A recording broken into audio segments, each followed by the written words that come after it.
Hi అండి, welcome to my channel.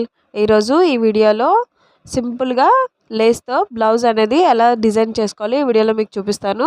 ముందుగా neck అనేది నేను చూపించిన విధంగా మార్క్ చేసుకొని నెక్ అనేది కటింగ్ చేసేసుకోవాలి. కటింగ్ చేసుకున్న తర్వాత బ్లౌజు అలాగే లైనింగ్ కూడా రెండు కూడా అటాచ్ చేసుకొని స్టిచ్ వేసుకోవాలి. ఇలా స్టిచ్ వేసుకున్న తర్వాత ఎక్స్ట్రా ఉన్నవన్నీ కూడా కటింగ్ చేసేసుకోవాలి. ఇలా కటింగ్ చేసుకున్న తర్వాత మార్క్ చేసుకుంటున్నాను. ఈ మార్క్ చేసుకున్న దాని మీద నేను గోల్డ్ కలర్ లేస్తోని ఈ విధంగా స్టిచ్ వేసుకుంటున్నాను. నెక్ అంతా ఇలా స్టిచ్ చేసుకోవాలి. ఒకదానికొకటి ఆపోజిట్లో ఇలా స్టిచ్ చేసుకుంటున్నాను.